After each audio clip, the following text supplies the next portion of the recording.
आदाब नाज़रीन, आप देख रहे हैं INN चैनल में। अबशा पेश है अब तक की अहम खबरें। चीफ मिनिस्टर KCR ने वाजे किया कि काश्तकारों के जरिए काश्त की जाने वाली धान और अनाज की जानिब से खरीदारी की जाएगी। उन्होंने कहा कि चूंकि अभी तक कोरोना का खतरा मुकम्मल तौर पर ख़त्म नहीं हुआ है, इसलिए किसानों की फलाह व बहबूद को मद्देनजर रखते हुए मुख्तलिफ सरकारी इदारों को देहातों को अनाज की खरीदारी के लिए भेजा जाएगा। चीफ मिनिस्टर KCR ने मौसम सरमा में अनाज की खरीदारी के मामले में चारशंबे के रोज प्रगति भवन में विज़रा और अहदेदारों के साथ एक बार फिर जायजा इजलास मुनक़िद करते हुए तबादला ख्याल किया है। इस मौके पर वज़ीर आला ने कहा कि कोरोना के दरमियान जिस तरह देहातों में अनाज की खरीदारी की गई, वहीं अमल को दोहराया जाएगा और किसानों को अनाज मंडियों में लाने की जहमत उठाने की ज़रूरत नहीं है। उन्होंने कहा कि हुकूमत ए ग्रेड की मुख्तलिफ अक़साम के लिए कम से कम 1,888 रुपये फ़ी क्विंटल और बी ग्रेड अक़साम के लिए 1,868 रुपये फ़ी क्विंटल की कीमत अदा करेगा। वज़ीर दाखिला महमूद अली ने कहा कि तेलंगाना रियासती पुलिस मुल्क में पहले नंबर पर है। वज़ीर दाखिला मोहम्मद महमूद अली ने चारशंबे के रोज़ पेटला ब्रिज इलाके में वाक़ कार हेडक्वार्टर में तरबियत मुकम्मल करने वाले कांस्टेबलों की पासिंग आउट परेड प्रोग्राम में मेहमान ख़ुसूसी की हैसियत से शिरकत करते हुए परेड की सलामी ली। इस मौके पर महमूद अली ने खिताब करते हुए कहा कि CM KCR ने महकमा पुलिस को मज़ीद मुस्तहकम किया है, जिसके नतीजे में महकमा पुलिस मुल्क में पहले मुकाम पर बरकरार है। इस मौके पर वज़ीर ने तरबियत मुकम्मल करने वाले कांस्टेबलों को मुबारकबाद पेश की। 450 वज़ीर महमूद अली ने इन्हें अपने फ़राइज़ को मौसर तरीके से अदा करने का मशवरा दिया। पासिंग आउट परेड प्रोग्राम में DGP महेंद्र रेड्डी और CP अंजनी कुमार के अलावा महकमा पुलिस के आला ओहदेदार भी मौजूद थे।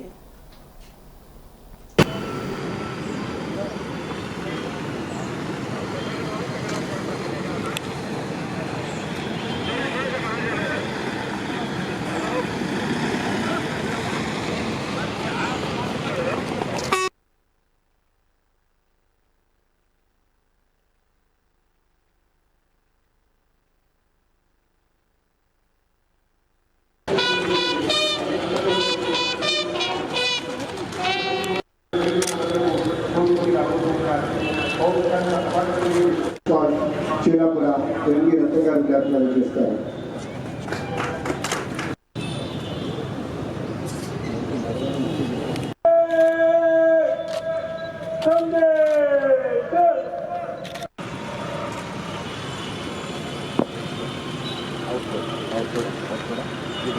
ప్రత్యేక వాహనంపై నుంచి పరేడ్ని సమీక్షించడం కోసం ముందుకు తరలి వెళ్ళబోతూ ఉన్నారు. దీక్షాంత్ పరేడ్లో భాగంగా మరి కాసేపట్లో వారు ప్రతిన తీసుకోబోతూ ఉన్నారు. దానికన్నా ముందుగా మన ముఖ్య అతిథి వారి స్వయంగా భావనలతోటి ఇవాళ ప్రత్యేకంగా మనతో కలవబోతున్నటువంటి ఈ 465 మంది స్టైపెండరీ మొట్టమొదటి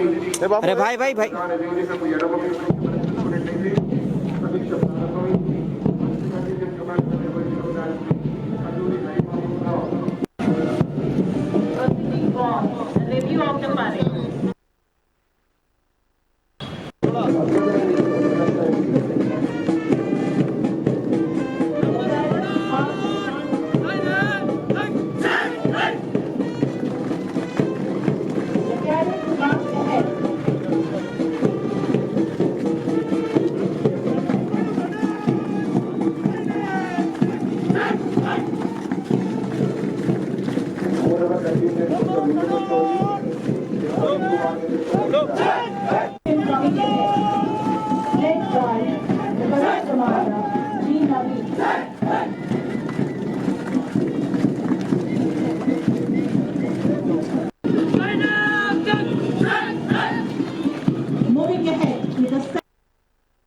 कि हमारी पुलिस डिपार्टमेंट ने जिस तरह तेलंगाना के बाद अवाम को एतमाद में लिया, उसकी मिसाल हिंदुस्तान में नहीं मिलती है।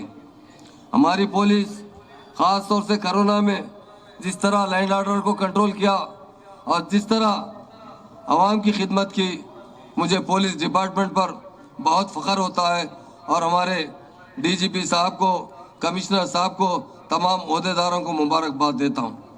मैं एक बात ये भी चाहता हूँ, तेलंगाना बनने से पहले सारे लोगों में एक बहुत बड़ा डाउट था, तेलंगाना बनेगा तो लैंड ऑर्डर किस तरह कंट्रोल होगा, क्योंकि तेलंगाना बनने से पहले सारे हैदराबाद के अलावा दीगर शहरों में भी क्रिमिनल राइट्स हुआ करते थे।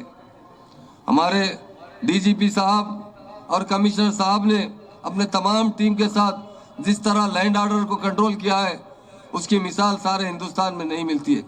आज हमारा तेलंगाना सारे हिंदुस्तान में नंबर 1 है, जिस तरह हमारे चीफ मिनिस्टर सारे तेलंगाना कांग्रेस पार्टी के इंतखाबी राब्ता कमेटी के सदस्य शशिधर रेड्डी ने कहा कि फर्जी सर्टिफिकेट के जरिए ग्रेजुएट वोटर्स का इंदराज होने का शुबा जाहिर किया है। रियासती इलेक्टोरल अफसर से मुलाकात के बाद गांधी भवन में मीडिया से बात करते हुए उन्होंने कहा कि वोटर लिस्ट में टीआरएस बेकायदगियां कर रही है। इस बात को इलेक्टोरल अफसर के इल्म लाया है। फर्जी सर्टिफिकेट की जांच के लिए खुसूसी इंतजाम किया जाए ताकि ग्रेजुएट वोटर की डिग्री के तफसीलात की जांच कर सके। उन्होंने कहा कि फर्जी सर्टिफिकेट के जरिए वोट डालना कानून जुर्म है। उन्होंने कहा वजीर टी श्रीनिवास यादव के खिलाफ भी शिकायत की गई है। टी श्रीनिवास यादव सरकारी दफ्तर से सियासी सरगर्मियां चला रहे हैं, ये मुनासिब नहीं है। आज पीसीसी की तरफ से हमारी जो कमेटी है, हमने चीफ इलेक्टोरल ऑफिसर तेलंगाना से मुलाकात की और एक रिप्रेजेंटेशन उनको दिया। कुछ मीडिया में रिपोर्ट आए थे 3 दिन पहले कि जो हमारे युवराज हैं तेलंगाना में, उनके जानिब से बहुत बड़े पैमाने पर एमएलसी इलेक्शन, ग्रेजुएट्स कॉन्स्टिट्यूंसी के एमएलसी इलेक्शन में एनरोलमेंट करने के लिए फर्जी डिग्री सर्टिफिकेट का इस्तेमाल किया जाएगा। खैर ये मीडिया में, इलेक्ट्रॉनिक और डिजिटल मीडिया में आया है। पिछले साल जब एमएलसी इलेक्शन हुए, एक कांग्रेस के जीवन रेड्डी साहब जीते और 2 टीचर्स कॉन्स्टिट्यूंसी में करारी हार का मुकाबला टीआरएस को करना पड़ा। तो ये 3 सीटों में हारने के बाद ये लोग आप तुले हुए हैं कि अब के जो ग्रेजुएट कॉन्स्टिट्यूंसी के 2 चुनाव होने वाले हैं, इसको लेकर बहुत सीरियसली एनरोलमेंट का काम करने के लिए और टारगेट्स दिए जा रहे हैं। पार्टी के जो फंक्शनरी है, पार्टी के जो एमएलए, एमपी, एमएलसी ऐसे लोग हैं, कॉरपोरेटर्स ऐसे लोग हैं, और ज़्यादा से ज़्यादा तादाद में एनरोलमेंट करने की। ठीक है, एनरोलमेंट कीजिए, जो वाकई में ग्रेजुएट है उसको पूरा हक है, एनरोलमेंट करवाइए, कोई बात नहीं है। लेकिन फर्जी दस्तावेज, फर्जी डिग्री सर्टिफिकेट, आजकल फर्जी पासपोर्ट बन रहे हैं, फर्जी करेंसी नोट को।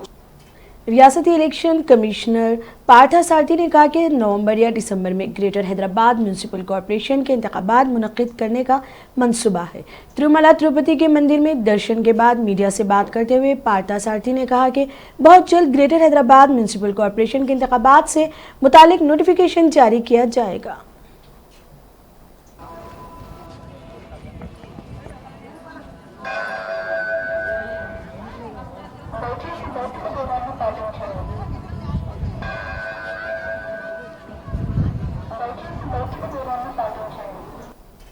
रुकन असेंबली मंचिरेड्डी किशन रेड्डी ने इब्राहिमपट्टनम के हल्के के अंबरपेट बल्दिया का दौरा किया। इस मौके पर मुकामी अवाम ने रुकन असेंबली मंचिरेड्डी किशन रेड्डी को अपने मसाइल से वाकिफ करवाया। बाद रुकन असेंबली मंचिरेड्डी किशन रेड्डी ने मीडिया से बात करते हुए कहा कि गुज़िश्ता 6 सालों के अरसे में वज़ीर आला केसीआर ने कई अवामी फलाही स्कीमात की अमलावरी करते हुए अवाम का एतमाद हासिल किया है। आर्जी तौर पर सरकारी अर्जियात पर मुकीम अवाम को बाकायदा मकान मालिक बनाने के लिए किए जाने वाले सर्वे में ताउन करने की भी अवाम से अपील की है।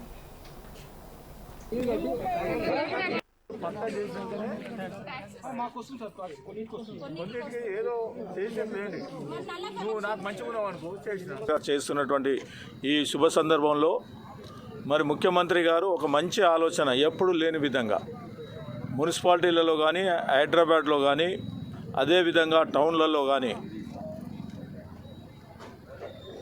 గవర్నమెంట్ భూములలో ఇండ్లు కట్టుకొని నివసిస్తున్నటువంటి గత 15, 20 ఏళ్ళు, 30 ఏళ్ళ సంధి వాళ్ళకు రెగ్యులరైజ్ లేనటువంటి సందర్భాల్లో ప్రతి ఒక్కరు వచ్చి బెదిరించే కార్యక్రమం ఉన్నదని చెప్పేసి గౌరవ ముఖ్యమంత్రి పదే పదే ఎలక్షన్స్ అప్పుడు కూడా చెప్పడం జరిగింది. వీటినన్నిటి కూడా ఒకసారి రెగ్యులరైజ్ చేస్తే 50-60 సంవత్సరాల నుంచి చేయనటువంటివి ఇప్పుడు చేసేస్తే వాళ్ళు హ్యాపీగా ఉంటారు.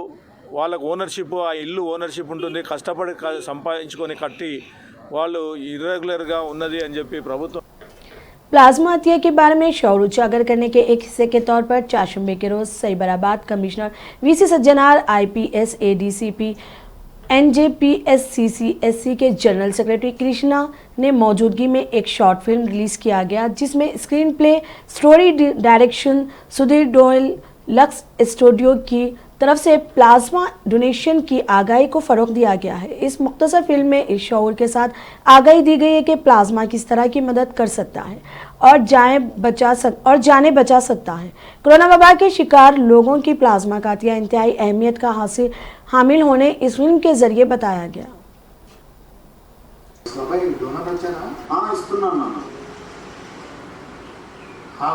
టైంకి హెల్ప్ చేశారు, చాలా థ్యాంక్స్ అండి. పేరు తెలుసుకోవచ్చా?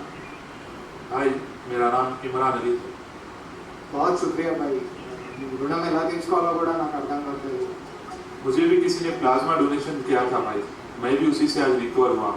मैं भी आपसे रिक्वेस्ट करता हूँ। CPI के रियासती सेक्रेटरी चाडा वेंकट रेड्डी ने चाशुंबे के रोज दवाखाना उस्मानिया पहुंचकर अस्मित तरी का शिकार मुतासिरा लड़की की इयादत की और डॉक्टरों से लड़की की सेहत के बारे में दरियाफ्त किया। इस मौके पर मीडिया से बात करते हुए चाडा वेंकट रेड्डी ने कहा कि एक मासूम बच्ची के साथ इस तरह की हैवानियत इंतहाई अफसोस की बात है।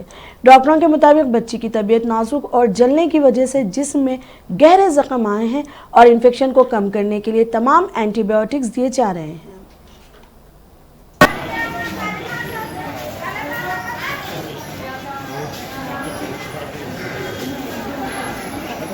గడుస్తూ ఉంది. మహాత్మా గాంధీ ఆశించినటువంటి ఫలితాలు, స్వతంత్ర ఫలాలు ప్రజలకు చెందలేదు. అందులో మహిళలకి రక్షణ గురించి ఆయన నొక్కి చెప్పాడు. స్వాతంత్రం అంటే, నిజమైన స్వాతంత్రం అంటే మహిళలు మలినం కాకుండా ఉండడమే. కారణం ఏమిటంటే గతంలో రాజకీయ వ్యవస్థలో మరి వెట్టి చాకిరి బానిసత్వం ఉన్నప్పుడు పేదరికాన్ని ఆసరాగా తీసుకొని మరి అయ్యా నీ బాంచని కాల్ముక్త అనే దురాఘాతం నేపథ్యంలో ఎక్కడికక్కడికి ఇంట్లో పనులు చేసుకునే వాళ్ళని మానభంగాలు చేయడం, అత్యాచారాలు చేయడం, ఆ ఊరి ద్వారా లేకుంటే जिला खम्मम में एक पेशा स्मिदरी के बाद जिंदा जलाने के एक शर्मनाक वाक़े की मुतासिरा मासूम बच्ची की कांग्रेस पार्टी कायद सितक्का और इंदिरा पुशाला के खातून कायदी ने चाशुंबे के रोज दवाखाना उस्मानिया पहुंचकर इयादत की और मुतासिरा के अफराद ख़ानदान से इजहार हमदर्दी जताते हुए हर मुमकिन ताउन करने का तयक़ुन दिया है। इस मौके पर सितक्का ने डॉक्टरों से मुतासिरा बच्ची की सेहत से मुताल्लिक़ भी दरियाफ्त किया। बाद अज़ां मीडिया से बात करते हुए जिला खम्मम के एक देहात में मासूम बच्ची के साथ हुए शर्मनाक वाक़े की शदीद मजम्मत की। उन्होंने कहा कि गरीब बच्चियों को घरों में काम करने की गर्ज से रखकर इनकी अस्मित को लूटने वाले दरिंदों पर कोई कार्रवाई नहीं की जाती है, जो कि शर्म की बात है। खातून कायदीन ने मासूम लड़की को मेयारी इलाज फराहम करने का हुकूमत से मुतालबा किया है।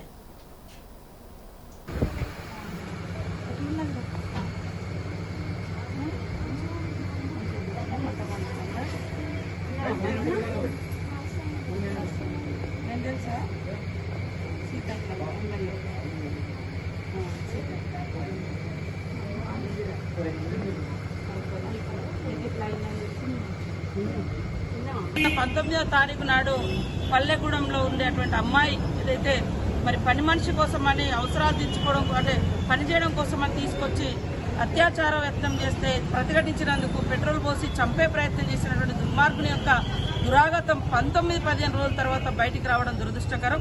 ఎక్కడో దూర ప్రాంతాల్లో కమ్యూనికేషన్ లేనటువంటి ప్రాంతాల్లో వాళ్ళు లేరు. సాక్షాత్తు ఖమ్మం పట్టణంలో అదేవిధంగా 15 రోజులుగా హాస్పిటల్లో కొట్టుమిట్టాడుతుంటే కూడా, హాస్పిటల్లో జైన్ అయితే కూడా హాస్పిటల్ యాజమాన్యం కూడా బయటికి రానివ్వకుండా తొక్కిపెట్టే ప్రయత్నం. బయటికి తీసుకొచ్చి ఆ అమ్మాయి కూడా చాలా యాక్టివ్గా ఉంది, చాలా డేర్గా చెప్తుంది. 11 సంవత్సరాల అమ్మాయి నర్సమ్మ చాలా యాక్టివ్గా తన మీద జరుగుతున్నటువంటి అఘాయిత్యం చెప్తా ఉంటే కూడా కనీసం దాన్ని రికార్డ్ చేసుకోవడానికి మరి పోలీస్ అధికారులు కానీ సంబంధిత గైనకాలజిస్ట్ కూడా లేకపోవడం దురదృష్టకరం. అదేవిధంగా మనం చూస్తే గతంలో నిర్భయ కేసు, ఆ రోజు ఉన్నటువంటి ప్రధానమంత్రి సింగపూర్ जिला खम्मम में एक मासूम लड़की के साथ पेश आए वाहिशाना वाक़े के खिलाफ रियासत की तमाम जमातों के कायदीन दवाखाना उस्मानिया पहुंचकर मुतासिरा लड़की की इयादत कर रहे हैं। इस दौरान CPI-M कायद नारायणा ने भी उस्मानिया पहुंचकर मुतासिरा की इयादत की। बाद अज़ां उन्होंने मीडिया से बात करते हुए वाक़े पर अफसोस का इजहार किया है। హాస్పిటల్ అడ్మిట్ చేయించారు. Khammam private hospital MLC case చేయాల్సింది పోయి ఆ ఎమ్మెల్సీ కేసు చెప్పకుండా 15 రోజులు వాడబెట్టారు. ప్రాణాపాయం వచ్చిన తర్వాత అందరికి తెలిసిన తర్వాత అప్పుడు షిఫ్ట్ చేశారు. దీన్ని బట్టి జరిగిన తర్వాత పెద్ద మనుషులు కొంతమంది దీన్ని మధ్యస్థం చేసి సమాప్తి చేయాలని ప్రయత్నించారు. వాళ్ళని అరెస్ట్ చేయాలి. ఈ ప్రైవేట్ హాస్పిటల్లో ఈ ఎమ్మెల్సీ కేసుగా గవర్నమెంట్ చెప్పకుండా చేసేదానికి వాళ్ళ హాస్పిటల్ మీద యాక్షన్ తీసుకోవాలి. అట్లాగా పేరెంట్స్ మీద యాక్షన్ తీసుకోవాలి. ఈ అమ్మాయికి 25 లక్షల రూపాయలు నష్టపరిహారం ఇప్పించి కష్టం కల్పిస్తారు. ఇది ఒక విధంగా సోషియాలజీ ప్రాబ్లం అయిపోతూ ఉంది. నిన్నగాక మొన్న చందానగర్లో జరిగిన ఘటన, అంతకుముందు బిర్యానీగూడ జరిగిన ఘటన, ఉత్తరప్రదేశ్లో జరిగినటువంటి ఘటనలు ఇవన్నీ చూస్తుంటే బీజేపీ గవర్నమెంట్ వచ్చిన తర్వాత ఈ RSS మంది అమ్మకం కలిపి ఇట్లాంటి దాడులు చేసే बीजेपी रुकन पार्लियामेंट धर्मपुरी अरविंद ने दोनों तेलुगु रियासतों तेलंगाना और आंध्र प्रदेश के हुकूमतों से मुतालबा किया कि सुप्रीम कोर्ट और हाई कोर्ट के अहकामात के पेश नज़र माई होम इंडस्ट्रीज़ की गैर कानूनी को 15 अक्टूबर से कबल बंद करे। चूँकि सुप्रीम कोर्ट ने अपनी रूलिंग के जरिए माहौलियाती इजाज़तनामों के बगैर कानूनी पर सख्त नाराज़गी जाहिर की है। बीजेपी रुकन पार्लियामेंट ने कहा कि अब देखना यह है कि दोनों हुकूमतें अदालत के अहकामात की किस तरह पासदारी करते हैं। There is Supreme Court ruling that if there is a change in management of any mine, the mining lease renewal is not possible. They have to take fresh route, which is only option is auction route. Amendment Act 2015 says that, and also Supreme Court covering is also gives strength to it. So I request the state governments of AP and Telangana to get these mining leases transfers which have happened during Chandrababu Naidu's regime. NSUI के रियासती सदर बालामुरी वेंकट ने MSET के नतायज जारी करने पर अफसोस का इजहार किया है। उन्होंने कहा कोरोना वबा की संगीन सूरत हाल में तलबा के नतायज जारी करना गलत है। उन्होंने MSET के नतायज को मनसूख करते हुए दोबारा नतायज जारी करने का मुतालबा किया है। సిచువేషన్ లా సరైన రీతిలో పద్ధతిలో రిజల్ట్స్ కరెక్ట్ ఉన్నాయా లేదా ఒకటికి 10 సార్లు చెక్ చేసుకొని రిలీజ్ చేయాలి. కానీ ఒక ప్రభుత్వ అధికారులకి విద్యాశాఖ మంత్రికి విద్యార్థుల పట్ల చిత్తశుద్ధి లేదు అని నిన్న రిలీజ్ అయిన ఒక రిజల్ట్స్ ద్వారా మళ్ళీ స్పష్టంగా మనకు తెలుస్తుంది. ఎందుకంటే వీళ్ళే స్టూడెంట్స్ కున్న బ్యాక్లాగ్స్ ని ప్రమోట్ చేస్తున్నామని చెప్పి విద్యార్థులందరూ కూడా MSET ఎగ్జామ్స్ రాసి క్వాలిఫై మార్క్స్ 40 మార్కులు 40 మార్కుల పైన వచ్చిన విద్యార్థులు కూడా 42, 43, 45, 50 మార్కులు క్వాలిఫై కంటే 10 మార్కులు ఎక్కువ వచ్చిన స్టూడెంట్స్ కి కూడా అంటే బ్యాక్లాగ్స్ 1-2 బ్యాక్లాగ్స్ ఉన్న స్టూడెంట్స్ కి వాళ్ళకి MSET లో నాట్ క్వాలిఫైడ్ అని చెప్పి నిన్న MSET రిజల్ట్స్ అనేది రిలీజ్ చేశారు. ఈ యొక్క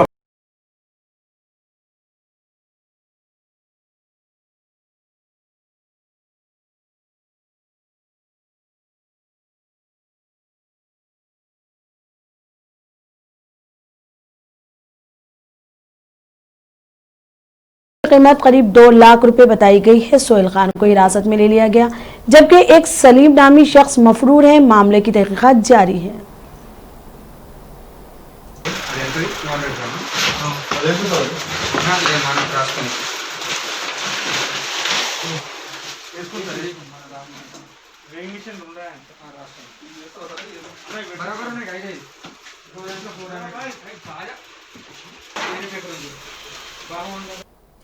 तेलंगाना रियासत में कोरोना वायरस के 2154 नए मामला दर्ज किए गए हैं, जिसके बाद रियासत में मामलात की तादाद बढ़कर 2,04,748 हो गई है। रियासत में बहैसियत मजमूई अमवात की तादाद बढ़कर 1,190 हो गई है, क्योंकि गुज़िश्ता 24 घंटों के दौरान मजीद 8 अमवात हुई हैं। मुल्क में जानलेवा कोरोना वायरस कोविड-19 से नजात पाने वालों की तादाद में मुसलसल इजाफा हो रहा है, जिससे इसके फ़ाल केसेस कम हो रहे हैं और ये कम होकर 90,78,083 रह गए हैं। मुंबई हाईकोर्ट ने अदाकार सुशांत सिंह राजपूत खुदकुशी मामले में जारी तहकीकात के दौरान मंशियात के मामले में गिरफ्तार अदाकारा रिया चक्रवर्ती, दीपेश सावंत और सिमोइल मुरिंडा की बुध को जमानत दे दी। अदालत ने इस केस में अदाकारा के भाई शिविक चक्रवर्ती और मंशियात फरोश अब्दुल्ला बासित पर दरख्वास्त जमानत मसरूद कर दी। अदालत ने रिया को 1 लाख रुपए के जाती मुचलके पर जमानत दी है।